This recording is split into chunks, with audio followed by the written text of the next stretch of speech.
Verso le elezioni regionali del 2025 ci troviamo con Alessio Morosin che ha ufficializzato la sua candidatura.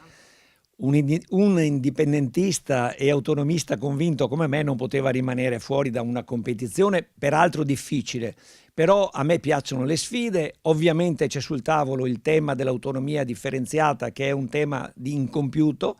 Io ho una proposta condivisa anche da autorevoli accademici, cito il professor Bertolissi: bisogna tentare di ripartire anche dalle intese dirette ai sensi del 116 terzo comma, così come è avvenuto a fine febbraio 2018 con il governo Gentiloni. Verso le elezioni regionali del 2025 ci troviamo con Alessio Morosin che ha ufficializzato la sua candidatura. Un indipendentista e autonomista convinto come me non poteva rimanere fuori da una competizione, peraltro difficile.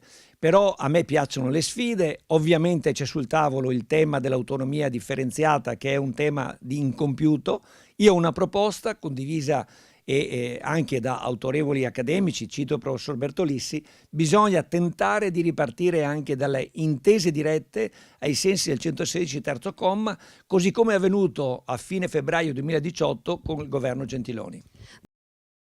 Verso le elezioni regionali del 2025 ci troviamo con Alessio Morosin che ha ufficializzato la sua candidatura.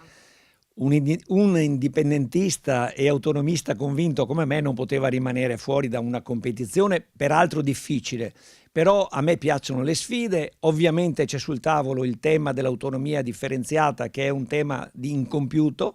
Io ho una proposta condivisa anche da autorevoli accademici, cito il professor Bertolissi: bisogna tentare di ripartire anche dalle intese dirette ai sensi del 116 terzo comma, così come è avvenuto a fine febbraio 2018 con il governo Gentiloni.